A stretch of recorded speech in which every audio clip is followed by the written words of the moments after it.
Looks like we're over. Hey, Joe. Late starting I was gonna try to make it in for person, me. but 5th Metropolitan Planning Commission meeting. The first item is opening announcements. Please.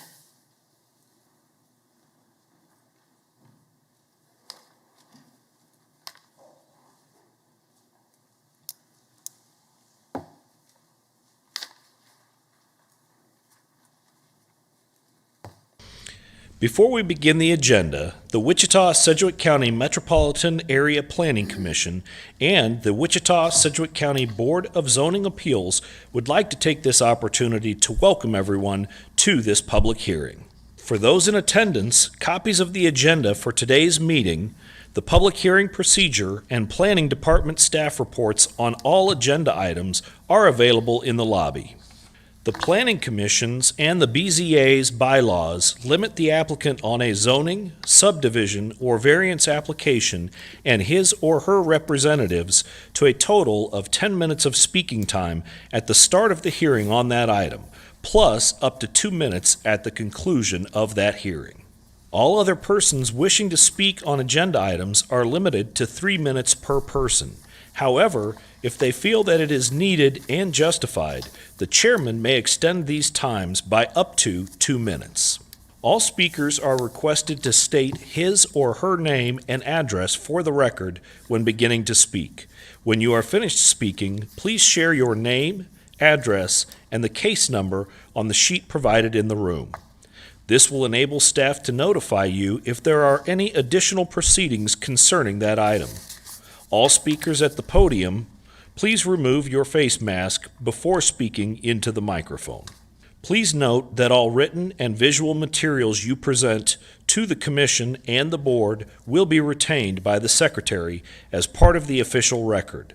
If you are not speaking, but you wish to be notified about future proceedings on a particular case, please provide your contact information to the Planning Department. The Planning Commission and the Board are interested in hearing the views of all persons who wish to express themselves on all the agenda items. However, we ask that all speakers please be as courteous and concise as possible and avoid long repetitions of facts or opinions which have already been stated. For your information, the Wichita City Council has adopted a policy for all city zoning items. A copy of this policy is available from the planning staff. The City Council relies on a written record of the Planning Commission hearings and does not conduct its own additional public hearings on these items. The decision of the BZA is final. Any appeal of a decision of the BZA is to the District Court. Thank you. The next item is we got an additional information on item 1.1.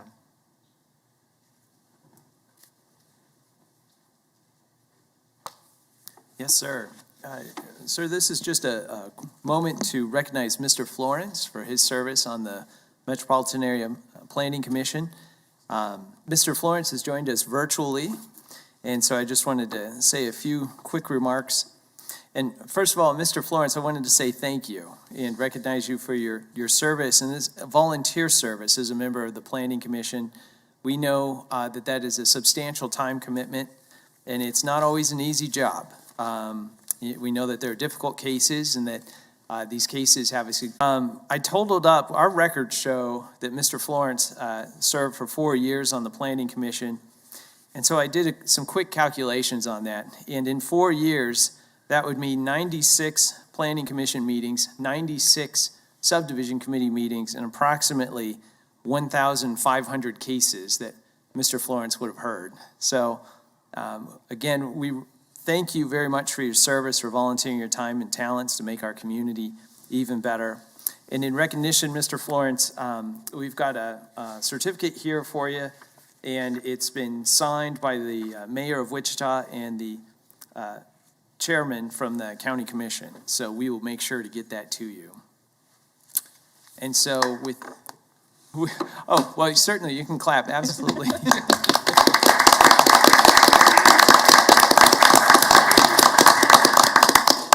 I'd like to second what Scott said, and I didn't know if there's any other commissioners who want to make any comment or not. I guess all you get's an applause. So, thanks, Mr. Florence. Thank you and thank you guys for the opportunity of working with you guys to serve the citizens of our county. And it's a privilege and an honor, and I thank you. Thank you. Thank you, Terrell. Now we'll have roll call. Yes, sir. Bill Johnson? Here. Fox? Here.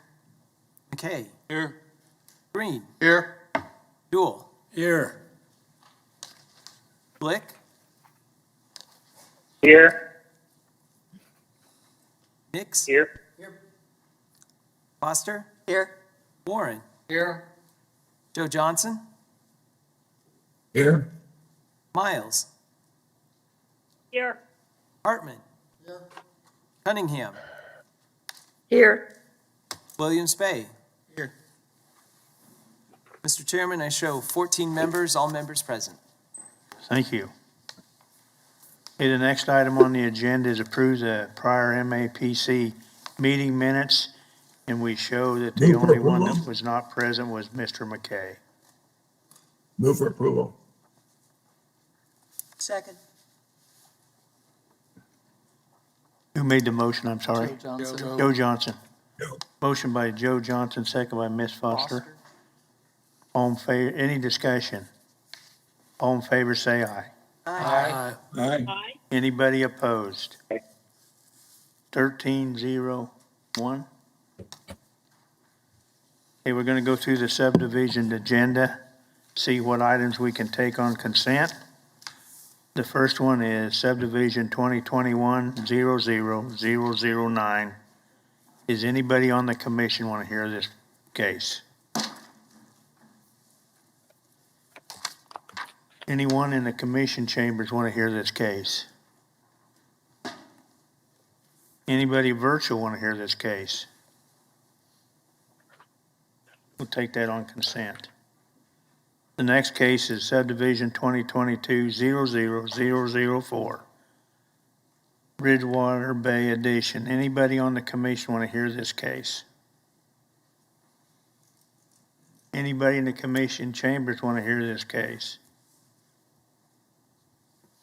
Anybody virtual want to hear this case? We'll take that on consent. Subdivision case 2022-00012. Anybody on the commission want to hear this case? Anybody in the commission chambers want to hear this case? Anybody virtual want to hear this case? Seeing none, we'll take that on consent. The next one is subdivision 2022-00016.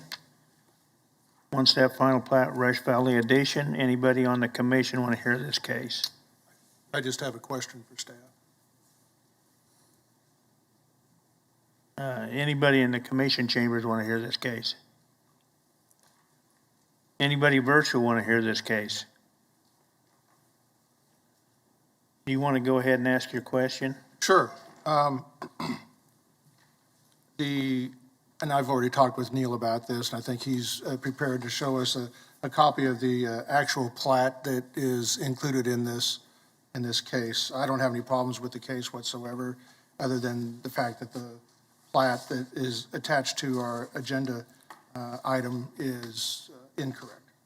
Yeah, Rush Valley plat, we're going to show you the revised plat that was reviewed at last week's subdivision meeting.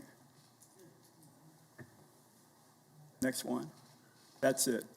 Yeah, the revised plat shortened both streets, both that north-south street and that east-west street were shortened. That was reviewed at last week's subdivision committee.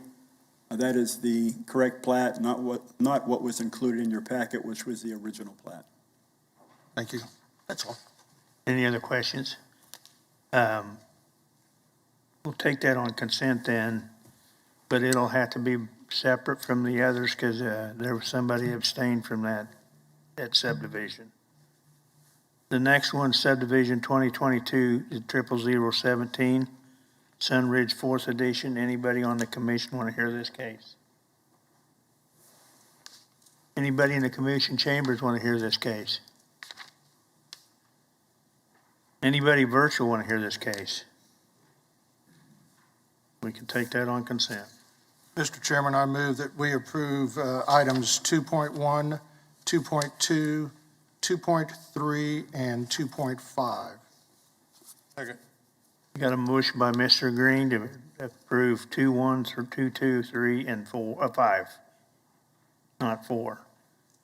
Second by Mr. McKay. Any discussion? All in favor, say aye. Aye. Anybody opposed? Carries unanimously. Mr. Chairman, I move that we approve item 2.4. Second. A motion by Mr. Green, second by Ms. Miles. Any discussion? All in favor, say aye. Aye. Anybody opposed? Aye. That was Joe Johnson. He was an aye. Oh, okay. Sorry, Joe. Yeah, I wasn't opposed. So that carries. Huh? Joe abstained. So that's 1301.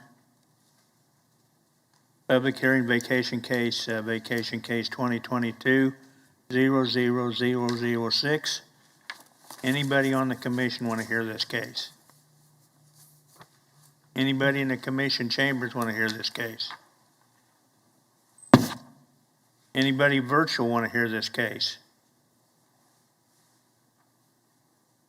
We not hearing anybody, we'll take that on consent. The next one is vacation case 2022-00007. Anybody on the commission want to hear that case? Anybody in the commission chambers want to hear that case? Anybody virtual want to hear that case? Hearing none, we'll take that on consent. Move for approval for 3.1, 3.2. Second. Got a motion by Mr. Joe Johnson, second by Ms. Foster. Any discussion? All in favor, say aye. Aye. Anybody opposed? That carries 14-0. Public hearing items, 4.1, CUP 2022-00014, and zoning 2022-00022. Is there anybody in the commission want to hear this case? Yes. Okay, we'll hear that case. The next one's PUD 2022-00002. Anybody on the commission want to hear this case? Anybody in the commission chambers want to hear this case? Anybody virtual want to hear this case? Yes. Okay, we'll hear that case. Items 4.3, 4.4, and 4.5 has been deferred, but there has not been a date set when we will hear them cases. They're deferred till May 19th. Okay. Okay, the zoning case 2022-00021. Does anybody on the commission want to hear that case? Anybody in the commission chambers want to hear that case? Anybody virtual want to hear this case? Hearing none, we'll take that item on consent. I move to approve item 4.6. Second. Got a motion by Ms. Foster, second by Mr. Green. Any discussion? All in favor, say aye. Aye. Aye. Anybody opposed? Okay, we'll go back to case 4.1, CUP 2022-00014. And just so we know it, there's a little bit additional staff information on this case. It did go in front of the DAB, and it was approved by DAB. Hi, good afternoon. I'm Christina Reith, and I will be presenting CUP 2022-00014 and Zone 2022-00022. The applicant is Unita Storage and Means Land Development, and the agent is a Baughman Company. They are requesting an amendment to CUP DP 343 and a change to the zoning from SF5 Single Family Residential to GC General Commercial. The proposed CUP would add 2.5 acres to become one parcel of 8.78 acres. It is located on the east side of North 135th Street West, approximately 1/4 mile north of West 13th Street North at 1530 North 135th Street West. They propose to expand the existing self-storage facility to allow RV and boat storage. The planning staff recommends approval of the request. As a bit of a background, the existing property is 5.94 acres, and the CUP will create one 8.78 acre parcel. The proposed CUP would have a maximum building coverage of 40%, maximum floor area ratio of 0.40, a maximum building height to conform to Chapter 28.08 Code of the City of Wichita, but shall not be greater than 35 feet. The applicant's proposed uses for the parcel are not permitted in its current zoning. Therefore, the applicant is requesting a zoning change to GC General Commercial. The site shall have a minimum 15-foot setback on the east and north sides. Because the site abuts residential zoning on the east and north, screening will be required. In lieu of the masonry wall requirement for commercial CUPs, the applicant is proposing that the north, south, and east elevations of perimeter storage buildings within Parcel 3 may be used to satisfy the screening requirement. However, in the CUP submitted by the applicant on Monday, it states that the building elevations on the perimeter shall have a masonry or brick veneer. However, I have distributed the most recent version of the CUP along with an administrative adjustment that exempts the applicant from the architectural requirements, and he'll be coming up here to speak about that. Based on the information available at the time the staff report was prepared, it is recommended that the request be approved subject to the following conditions. The development guidelines shall be modified to read in accordance with the attached recommended text, and the site shall be developed in substantial conformance with the revised development guidelines and general provisions of the most recent CUP. Because the applicant is seeking to expand the storage facility in undeveloped land where the existing traffic and noise is minimal, there should be no substantial impact on the nearby residential dwellings. The rezoning of the subject site and inclusion within the established CUP should have minimal negative impacts on the surrounding residential property as it is now, as if it has been developed residentially in the future. Lastly, the proposed use is not anticipated to have substantial detrimental impact on community facilities. The commercial activity will likely bring a marginal increase in traffic, but it is not anticipated to have a negative impact on community facilities. And I realize I've done this without going through the slides, so next slide, please. So as you can see here, they have the existing 5.94 acres, and they are expanding that to create one CUP of an 8.78 acre parcel. Next slide, please. Let's see here. I lost my spot, I apologize. All right, we're not very scary. I do apologize. Next slide, please. So this is the CUP that was submitted to us at the beginning of the application. However, you guys received an addendum with the new CUP that's folded into your packets. Next slide, please. So this is looking northeast towards the storage facilities. This is currently metal and steel, and this is what they're proposing in the new CUP. Next slide, please.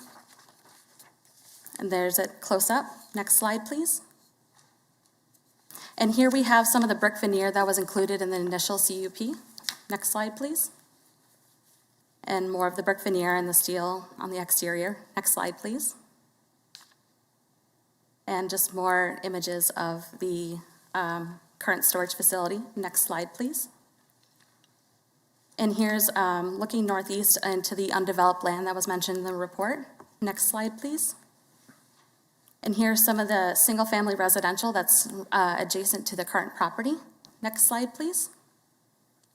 And this is more of the undeveloped land that is northeast, looking away from the site. Next slide, please. And more of the undeveloped land. Next slide, please.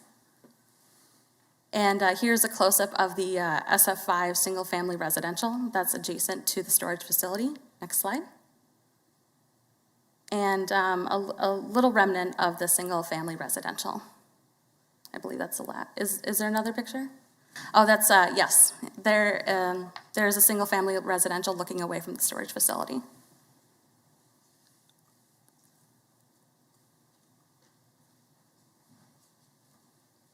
And now I open up for questions. Any questions of staff? Does staff have any comment on the letter from Jay Russell about the brick veneer? If we're going to have other screening, is it going to hide the brick veneer anyway? Or am I misunderstanding? It's going to be hiding the steel frame construction, so they're not proposing any brick veneer anymore. They're just proposing the landscaping as a screening. Okay. Any other questions? And I didn't get that your question was answered, Ms. Foster. The city has staff has no problem with not requiring the brick veneer that was originally proposed? Is That's that correct. Okay. Any other questions? Was there any questions or concerns from the residents? No, there was no protest received. Thank you. Applicant or agent?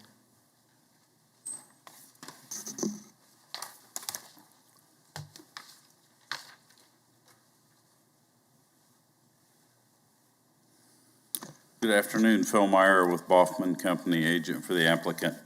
With me here today is R.D. Wood, who is the applicant, if you have specific questions for the developer. I think I owe Christina one more apology. I did this at DAB, but we grabbed an old CUP and took off running and missed the administrative adjustment that removed the brick veneer requirement. And as she processed through this, she missed it, which is acceptable. Being the first case she's done. I'm good with that. So this one's on Boffman Company. We dropped the ball on that. To ease potential concerns from planning commissioners, we went to Jay Russell, who's going to develop the property to the east and to the north, and said, hey, here's what's going on. You see any issue you want brick veneer? He's like, no, I don't want it. The landscaping is what I want. The brick veneer doesn't, 3-foot brick veneer doesn't do anything for me. So with that, we've been working with staff to clean this up. We did have opposition the very first time we zoned this from the neighborhood, specifically Crystal Gardens to the southeast. RD spent a lot of time working with them and communicating with them on what he's doing. They're satisfied with the development and the quality that's happening. And we had nobody show up at DAB with questions or concerns. So with that, I'm going to stop and answer any questions you may have. Bill, could you give us your address? 315 Ellis, 67211. Any questions of the applicant? Phil, you said that they were going to, instead of brick veneer, they're going to do it with landscaping? There's always been the landscape requirement in there in the item. There's going to be one tree for every 20 linear feet, half have to be evergreen. That's always been in there.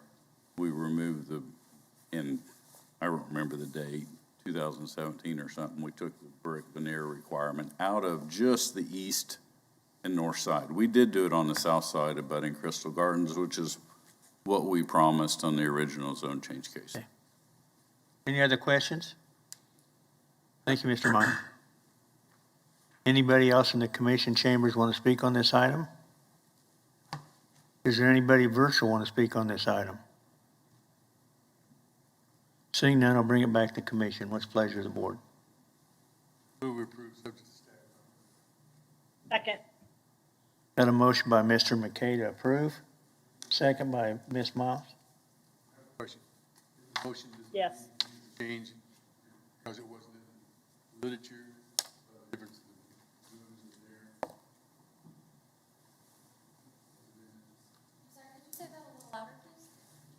I said, in my motion, I made approval subject to staff comments. Well, in the staff comments originally was, like Bill said, somebody messed up and they had veneer in there. Now we changed it. Does that need to be as amended? I think just so we're all, Not time to vote yet, Joe. just so it's clear on the record, that it would probably be best to include that in your motion Okay, of, as amended. yes. Okay, thank you. That's why I asked. And does this, Ms. Miles, do you concur with the amended motion? I do.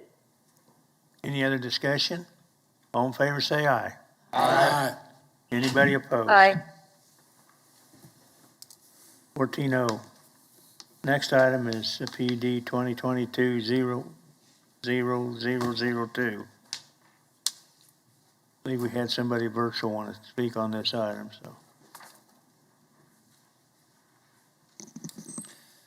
Good afternoon, Planning Commission. Philip Zevenbergen with planning staff. PUD 2202 is a planned unit development amendment to PUD over at 127th Street East in East Pawnee. It's the Buffalo Grove Planned Unit Development number 83. If you go forward in the slides to the original PUD drawing, just a few more slides up. The original PUD was one parcel, as you can see here, and it had a unique design to it where they were going to have some alleyways and some development with multifamily dwelling units of either like triplexes or fourplexes, in addition to some duplexes on the exterior of the site. The interior site, the dwelling units would be fronting greenways and reserves. The amendment, if you go to the next one, is changing the development to include more of a mixed-use component where, go to the next slide, please. They're still doing a multifamily type development. You can see it's a much more simpler street alignment with two access points off of 127th Street and squared off on the end with turnarounds for fire. They're looking at potentially more of a duplex, but multifamily is not taken out. They could still do some level of multifamily development. The overall residential side of things is likely going to decrease the number of residential dwelling units than what would have been permitted initially before. The biggest change being the street layout and not having alleyways anymore, a little bit more suburban type development for multifamily housing versus a neo-traditional type of thing with a focus on front porches and things like that. The biggest change to the PUD is the addition of parcel 2 here on the hard corner of 127th and Pawnee. This parcel is permitting uses permitted by right in limited commercial. Before this property was zoned PUD, which was about a year ago, the hard corner, about 7.5 acres of that hard corner was originally zoned limited commercial. It was back from the 50s when within the 3-mile ring of Wichita, the county just upzoned the arterial corners to limited commercial, and it was a remnant of that. And so they're actually reestablishing limited commercial uses that were there originally from the get-go. Uses by conditional use are prohibited. So there would have to be an amendment to the PUD if uses that would require a conditional use within limited commercial were to be sought after. An example of that would be bar drinking establishment because of residential zoning within 200 feet or something to that effect, maybe a car wash. We don't want to say that around here, do we? So again, those are the major changes. The residential development, it's permitting a zero lot line type development where instead of having specified setbacks from property lines that a building can be constructed, they're going to a minimum distance between structures. So if a structure on one lot is built on the property line, then structure over has to be 10 feet away. Or they could be 5 and 5, anywhere in between there. What hasn't changed is that 5-foot setback creating a 10-foot separation between structures hasn't changed. So even from the first PUD, they had 5-foot setbacks between structures. They're still doing that, but in a way, they're just doing it differently and creating just a minimum distance. So effectively, you're getting the same amount of space between buildings, just stated differently. Most of the general provisions did not change. There's architectural controls that they're separate between the parcels, so buildings within parcel 1 have to correspond to each other architecturally. Buildings within parcel 2 would have to correspond architecturally. Something to note is that there is a required landscape buffer on the north property line of parcel 2 between parcel 2 and parcel 1, which is 1.5 times the standard that the landscape ordinance would require. So they're choosing to put more landscaping in themselves to buffer their own residential development from their own commercial development. Immediately to the east is a golf course, but to the northeast is single-family residential development. Property to the west is TF3, which is developed with duplexes, as well as you can see limited commercial in the hard corner, and that is undeveloped. This CUP, the limited commercial with the CUP on the southwest corner is also undeveloped, and then you have property in the county, and you can see the remnant here of this square limited commercial. Corresponding with the northwest corner is the remnant of that upzoning back in the 50s, and then the surrounding property of that limited commercial southeast is in SF20, and it gets undeveloped residential. If you go to the aerial, one back, we're not far enough out. Property southwest of this, if you go a little bit further south on 127th Street, is Southeast High School. It's SF5 zoning, but it's the Southeast High School complex. Something that was brought up with the original PUD approval, and it was is worth discussing again, is obviously this is likely to induce additional traffic. You have the high school traffic. Right now, the intersection of Pawnee and 127th Street is controlled by a four-way stop, just stop signs. I spoke with Public Works, and they have intentions, and they're waiting for the CUP, or not the CUP, the CIP, the Capital Improvement Program, discussion to happen this year on which project to put this intersection in. And it'll depend, and that conversation will then also include what year that money will be programmed for. So they do know about it, they do know the concerns, and they do know that something needs to happen, whether it's a signal, there's been talk of a roundabout, nothing's been finalized, but either way, City Public Works does understand that other controls are merited at this intersection, not just because of this possible development, but because of the high school traffic that is currently going through it. And it is in the discussion, and it will be programmed as part of another project. One of the examples would be they've got a project to reconstruct Pawnee from Greenwich to 127th Street. They could include it in that mile. So that's the mile to the west of this location, that mile of Pawnee. They could include it in that project. There could be a different project that they might include it in as well, but they're in discussions as to where to program this intersection based on the funds available and what year that would be. Nothing has been finalized yet, but that is going to be part of the discussion during the CIP. Doesn't necessarily have bearing on a zoning case, but I know that was brought up by citizens on the previous rezoning, so it was worth discussing again, knowing we're now talking about commercial traffic possibly on this corner, not just residential traffic. So we can go through, well, before we go through the rest of the slides, staff is recommending approval subject to conditions. One of the conditions is that in the approved PUD text, staff is recommending a revision to the proposed text to require sidewalks along 127th and Pawnee, just for the boundary of the PUD. One of those things, if we can have an opportunity to put them in, especially with the nearby high school, that maybe projects in the future around this area would also include sidewalks that these could connect to.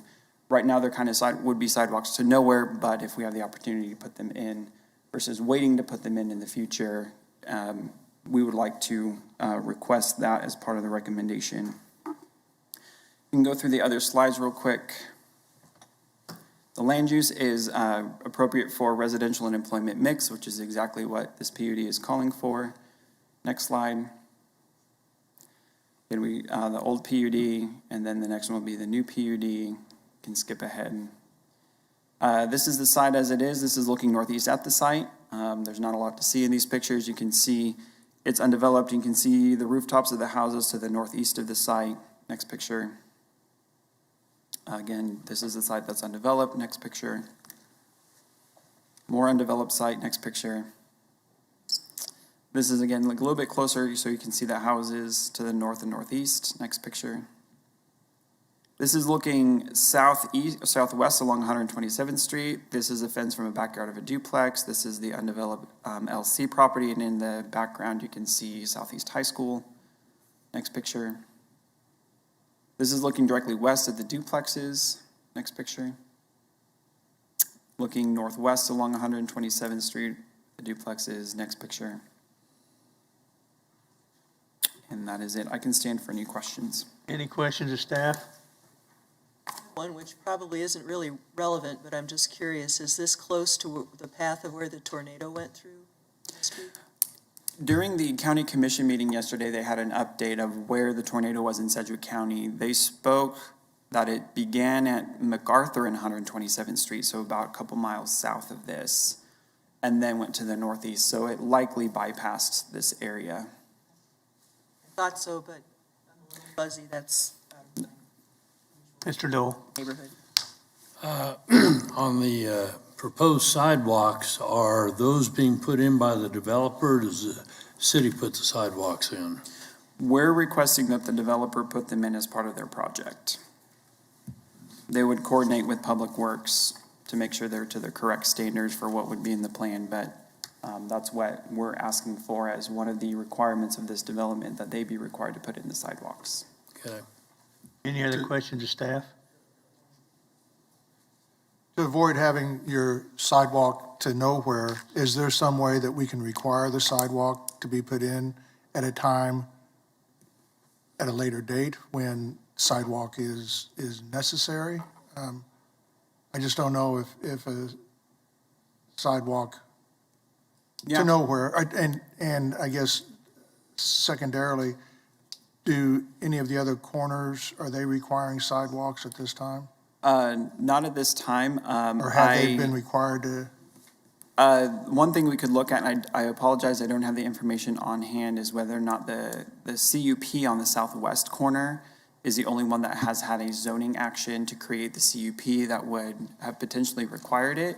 The northwest corner and the southeast corner, they're just remnant zonings from when they're thinking. So no zoning action has been done to have required those. So the only one that could have been is the CUP on the southwest side.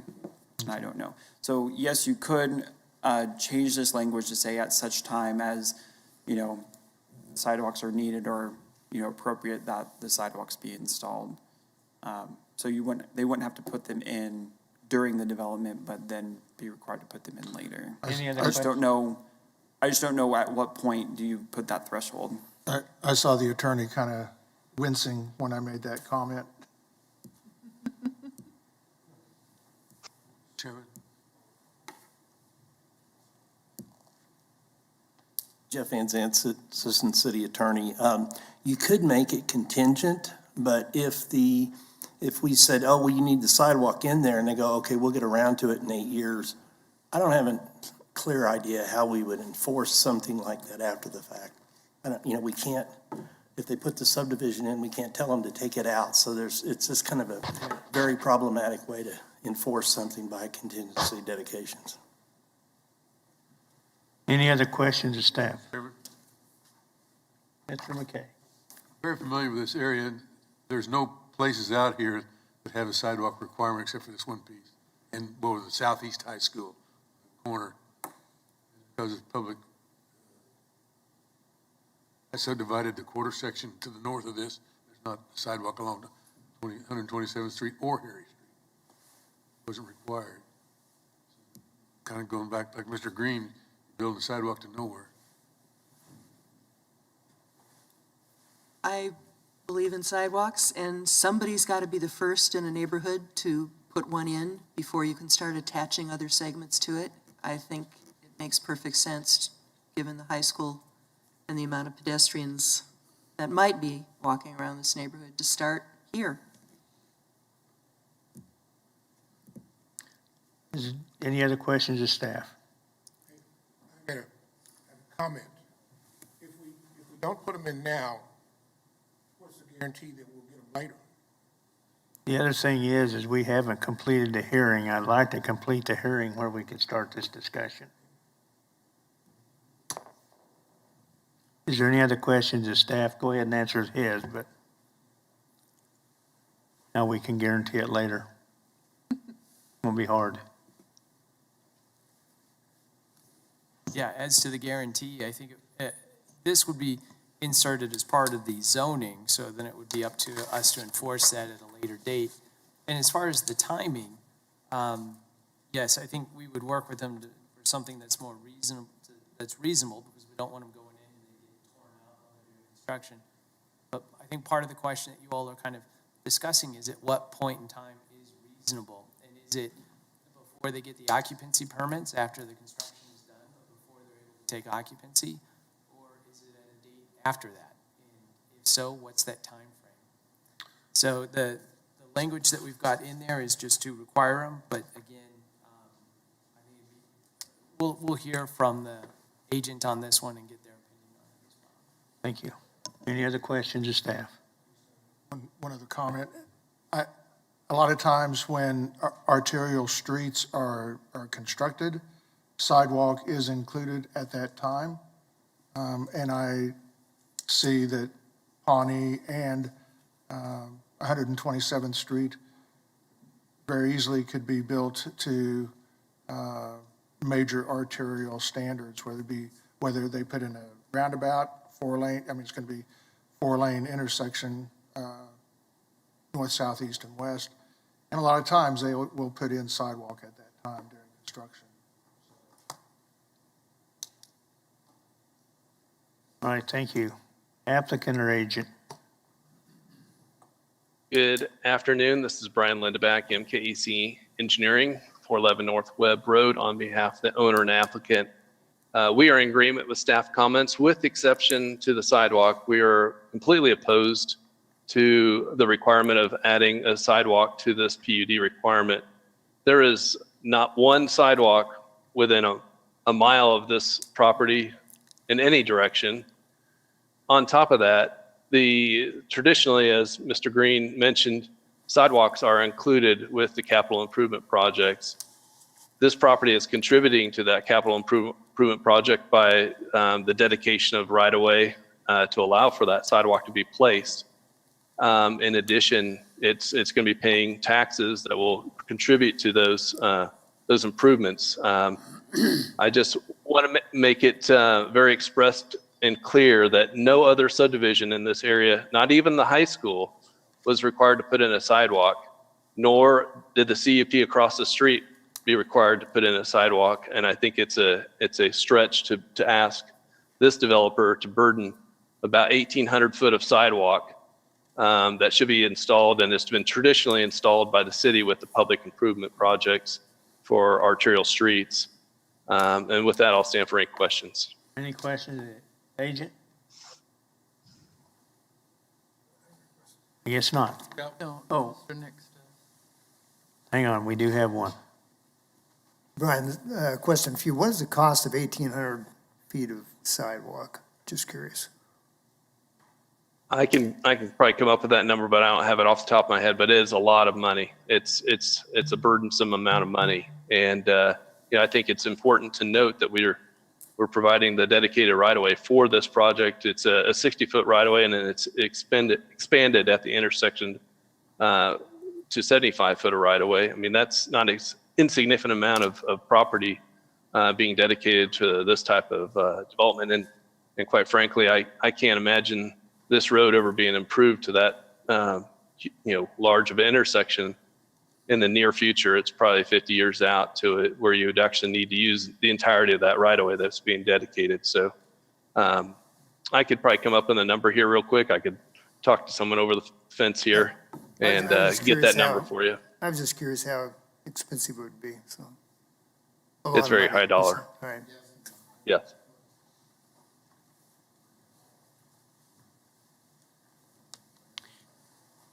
Anybody else here in the commission want to speak on this item? Is there anybody virtual want to speak on this item? Hi, yeah, this is Alan Kaler. I'm with Pike Walk, Wichita. On the issue of the sidewalks, if you recall, I think it was a couple of years ago, a couple of students were killed in this area because they were walking on the road, specifically because there were no sidewalks. And the sidewalks need to be built in this area. I guess the issue is how is the best way to get those done? But they need to be built in the area for the students primarily, but for all of the neighborhood. And I would like to see that get done. That's all. Thank you. Thank you. Any questions of the speaker? Seeing none. Is there anybody else virtual want to speak on this item? Anybody else virtual?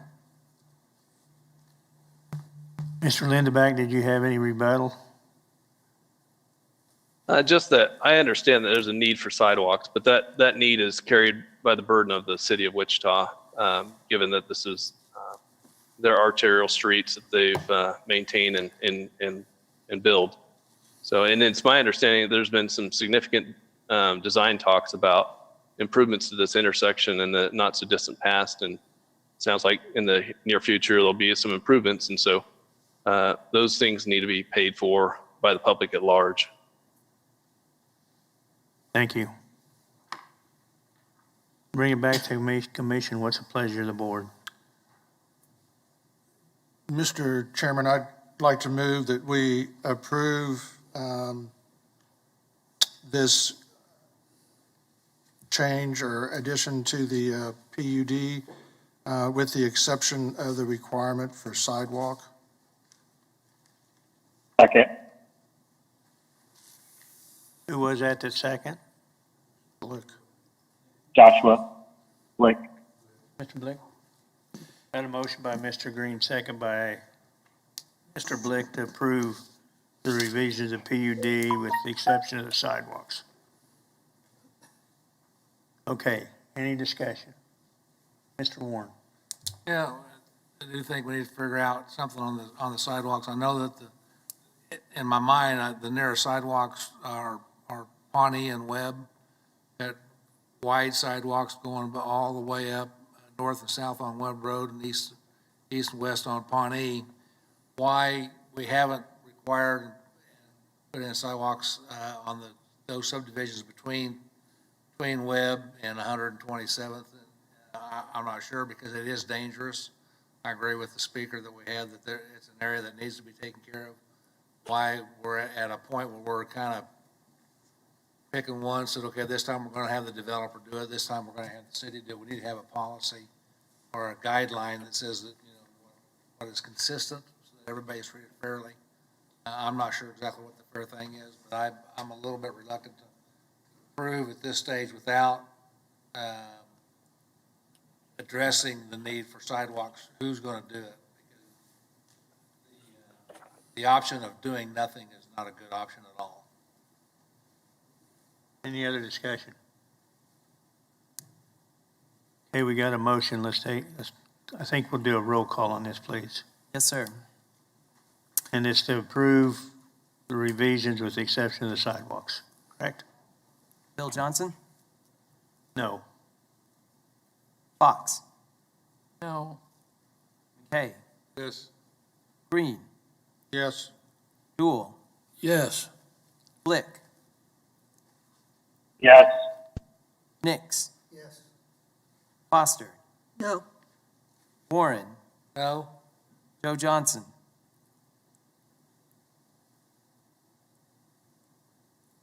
No. Miles? Yes. Hartman? Yes. Cunningham? No. Williams Bay? No. Split 7 in favor. That means 7 against. So it fails. So it fails. Lack of a quorum. Anybody want to do another motion? Chairman, Yes. I have questions. Is the improvement of 127th Street in any current CIP? So I've looked up the CIP, and Philip, correct me if I got this off, but we've got the intersection at Pawnee and 127th in for design in 2023 and then construction in 2024. But a review of the CIP shows that this section of 127th and this section of Pawnee are not outside of that intersection.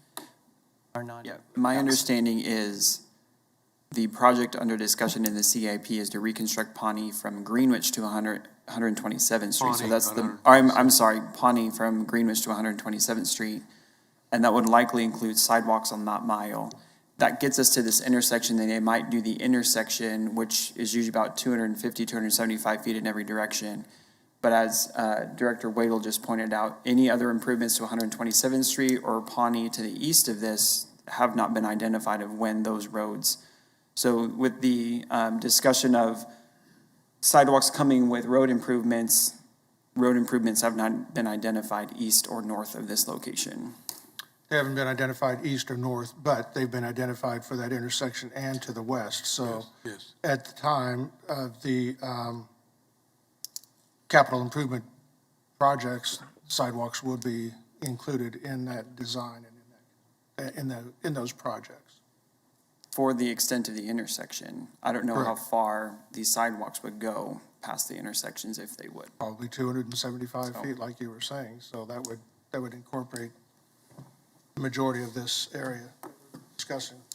My only concern about the sidewalk, I said a sidewalk to nowhere, because with the exception of a small area north of this piece of ground, it's already developed. No sidewalks, it's county standard streets, bar dishes, no curb and guttering. So we're gonna put a sidewalk on that 1,800 feet or whatever the amount is, and that's all that's gonna be there. Unless we're gonna go back and require all those people for the next mile to the north, to put in a sidewalk. The north end of this, at Harry Street, is a horse facility. So, Seems to me like this is the one, like across the street, as well as this, is where you would likely have students that would walk to school because they don't get a bus ride when they're within that distance. Correct? I mean, a lot of kids get bused to this school. That's why I think a sidewalk with this density of residents coming in, it seems like a sidewalk is important, because I would think you're attracting residents there because there's a school nearby. go back to what Mr. Green said, Ms. Fox, is the fact that when they do improve the street, whenever they improve the street because of traffic or people moving in there, what is part of the street work. The street work. And then they go in there, they got the right of way probably from all those people to the north. And so it's already there. It's just who's going to pay for the concrete and do it. And it'd be cheaper and easier to do it at that particular time than do it now. And maybe 10 years from now, 5 years, whatever it might be, they might do it and extend it for another 200 feet or whatever that distance is to the north. And still got a sidewalk to nowhere unless they're going to go in there and force people to the north on both sides of the street. Some of them are acreages further north and to the west, or like 5 and 10 acres. Then there's duplexes. I'm not opposed to the sidewalk. I'm just opposed to who's going to pay for them at this particular time. I want to second that. I totally agree with the concern with students there, but why this developer is being charged with paying for these sidewalks when the city didn't put in sidewalks for Southeast when they built the school, nor any of these other adjacent subdivisions, it doesn't seem right.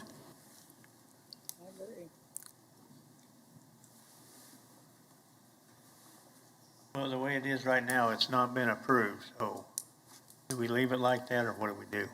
But you're turning the plat down. I'm sorry? Turning the PUD down, what we're doing.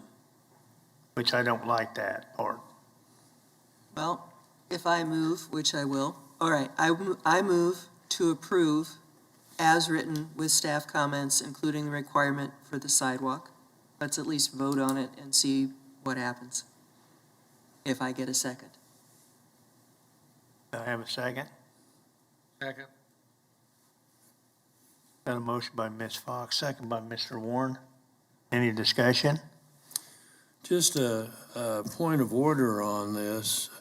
Could we make a motion, and I would make a substitute motion if it would be correct, to require the city to put the sidewalk in instead of the developer? Can we, if we're going to approve this development, can we require the city to put the sidewalk in? I would ask, though, at what point, so at some point, a development went in and we didn't require sidewalks.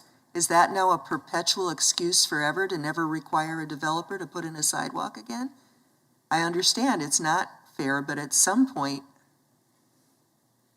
the sidewalks need to go in. And until we have a city policy that says they're all paid for by the city, sometimes it's going to be developers paying for them. Jeff Van Zandt, to answer your question, this board does not have the authority to bind the city to spend money, only by council. And if it is pursuant to the code, if it continues to be a 7-7 split, that means it's a recommendation for denial of the PUD. Thank you. Jeff, Let's have a roll call. if we have this new motion and it says to be approved subject to the sidewalk, and it comes out of 7-7 again, then that motion is also denied. That's correct. So we're dead in the water You're until dead. something's worked out. Yeah, it's 7-7 split unless someone changes their vote one way or the other. This is Joe. Can I ask a question to Brian? Go ahead, Joe. Would you agree to put the sidewalk in if it's approved? I don't think it's reasonable to require this developer to put in a sidewalk. I've been doing subdivisions all across the city. I've got all kinds of projects that are commercial projects, residential projects. There's been very, very few instances where I can talk about 13th and Greenwich. There's a connection to the K96 that's never been made. The K96 bike path. I mean, there's a litany of properties that have not been required to put in a sidewalk. That is the typically borne by the city as part of the street improvement projects. It's just not reasonable or fair to require this one. I mean, the school, if anybody, should have had to put in sidewalks to the intersection. It's not fair to this property to have to pay for sidewalks. And then there'd be a gap all the way to the front door of the school if that's the concern. I just don't see that being very reasonable or prudent to have one person pay for it when no one else has had to contribute. Got it. Thank you. I'm in a quandary here because I'm in agreement that it's not fair to the developer, but I'm also scared to death about putting in this amount of housing without sidewalk. That's the dilemma that I'm in. My mind's working towards a compromise of a sidewalk along Pawnee would be a sidewalk to nowhere. There's no subdivisions or much activity that would require somebody to be walking on Pawnee. It's different on 127th. At this point, it's not even a sidewalk to nowhere now. It goes to that subdivision where all the houses to the west are at. If this sidewalk would get used now if it was there. Houses here to the north and west of this subdivision.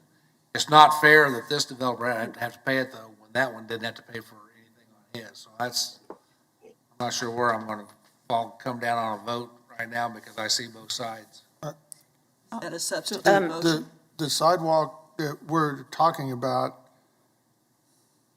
would run from Pawnee to the north end of this PUD on the east side of the street only. there's nothing north of this on the east side of 127th Street that would warrant sidewalk needed for students that would be walking to school down to Southwest or Southeast High School, unless they cross the street Right. unprotected with a traffic or pedestrian crosswalk to get to that sidewalk, and then they go down to Pawnee, and we're back to nothing again with Bad regards deal. to sidewalk. It's a So- bad deal all the way around. So it seems to me that while we would all like to see the sidewalks, it's not prudent at this point to put a sidewalk in here and make the developer pay for it when it's not even going to be used. And it goes, again, to nowhere. On the west side of this, where you see the lake, right on the other side of that and to the north just a little bit, is the Krista McCullough Middle School. On the the next main one, I can't see, but I think that's 143rd. So when I taught out there a long time ago when they were brand new,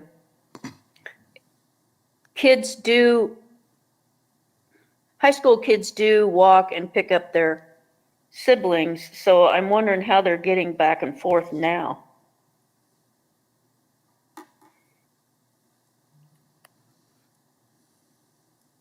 There's two schools involved here, really, is all I'm saying.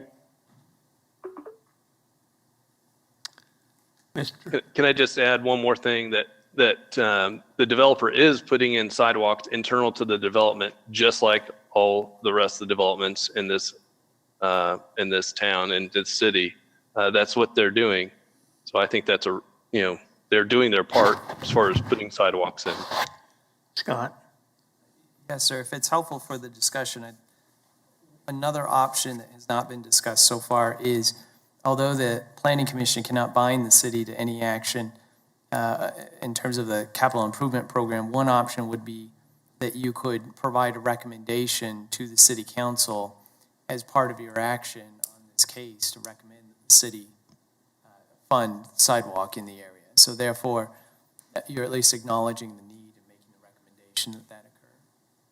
But that wouldn't be binding, and No, the city, it would there'd be not no be reason binding. for the city to do that. That's correct. So that's, while it sounds nice, We got No, a but it's- motion. I think it's more than nice. It says that we've looked at it. We know that we're limited in our ability to do certain things. We can't require it. We think that the city should pay for it. It's not within our purview to require that, but we can recommend. Okay, can you summarize where we stand? Because we voted down the option of putting it in without a sidewalk, right? There's a motion now to approve with the sidewalks, but I'm thinking of withdrawing it in favor of the compromise of just half the sidewalk, which would make nobody happy, but might get us further along. I don't want to deny the entire development over the sidewalk, but I do think the sidewalk is important, which is a dilemma. Can somebody on staff explain to me why a sidewalk was not put in by the city when they built Southeast High School, or why it wasn't required on some of these other subdivisions, and now it's being required? I just don't understand where you're coming from on that. I don't think we can comment on why sidewalk was not put in when Southeast was constructed. Time there was no housing there. Right. I mean, there was nothing. It was 100 buses a day. Or something like that. But yeah, it's kind of crazy. True. So how did we get sidewalks added to this one? What brought about that decision?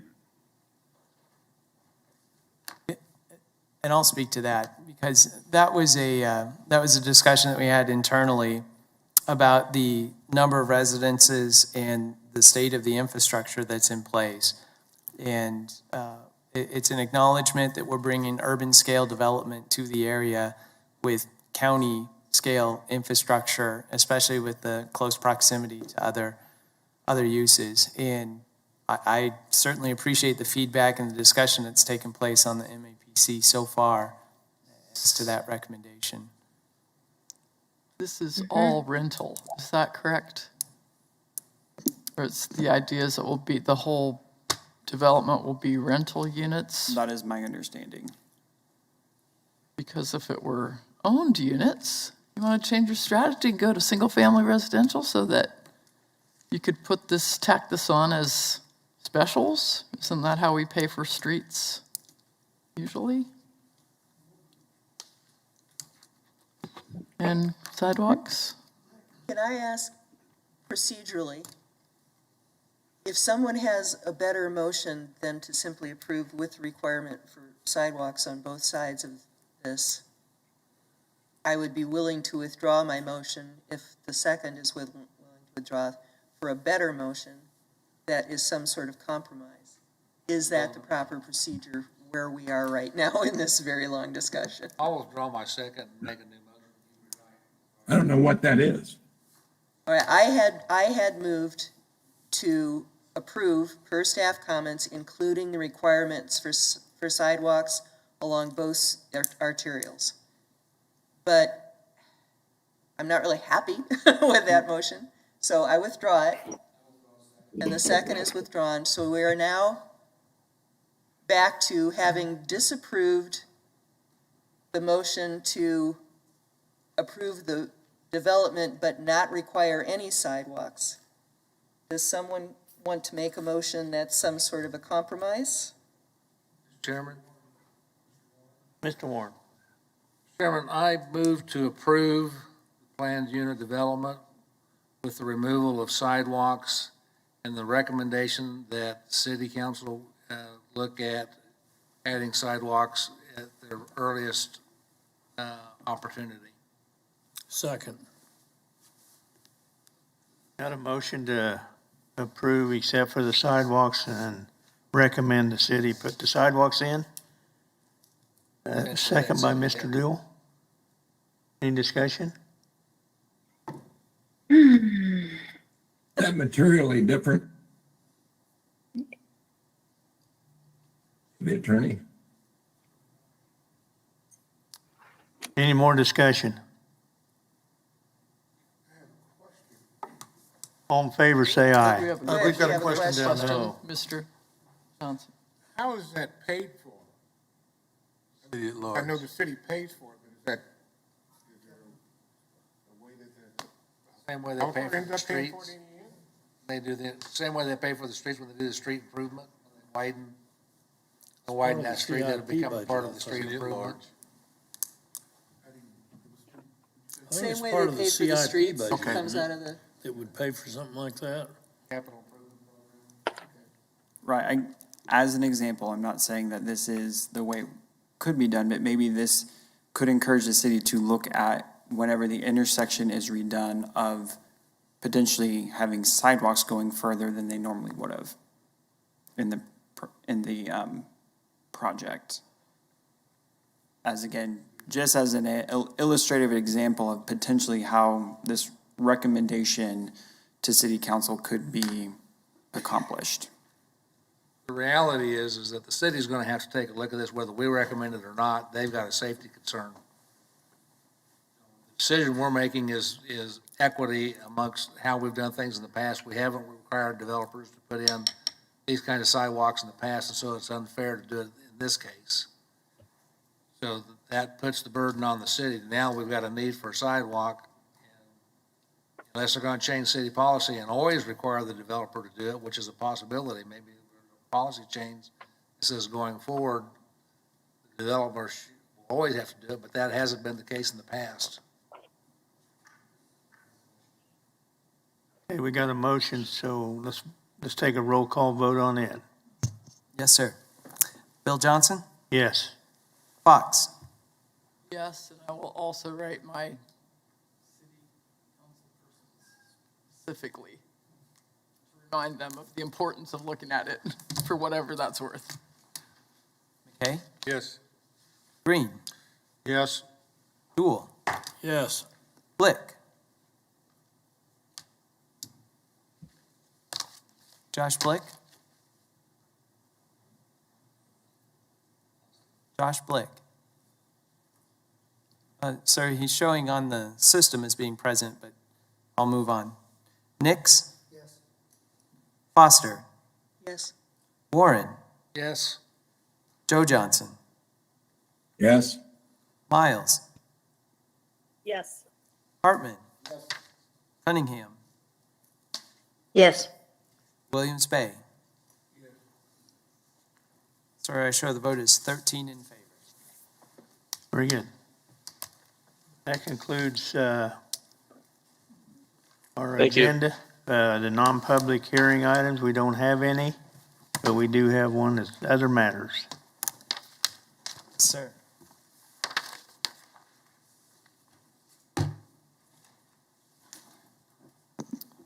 Well, thank you for this opportunity. Just a quick note that I wanted to recognize Matt Williams for his service to the Planning Department. Tomorrow will be Matt's last day, and so we wanted to recognize him. And so, Matt, if you want to come up to at least be present, then at least you can offer a rebuttal maybe. But Matt will be leaving the department to work for a local consulting firm, so there's a good chance that we're going to see him at this podium in the near future, Going to possibly. the dark side, huh? So, Matt, it's been a pleasure working with you. Your knowledge and work efforts and thoughtful perspective will be greatly missed. You have had a positive and significant impact on Wichita and Sedgwick County.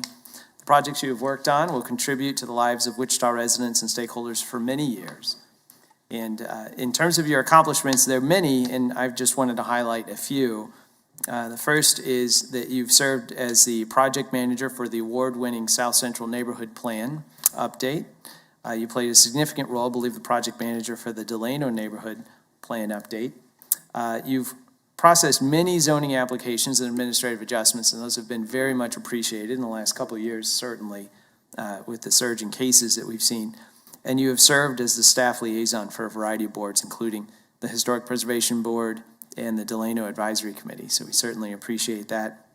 Other notable projects that Matt has undertaken include a progress report for various neighborhood plans, working on the nightclubs in the city, rezoning updates, the solar zoning updates, airport and planning coordination, planning department application, and form updates, which you can find online, and many other items. So for all of this, I wanted to say thank you, Matt, recognize you, and wish you all the best on your new adventures. So, thank you.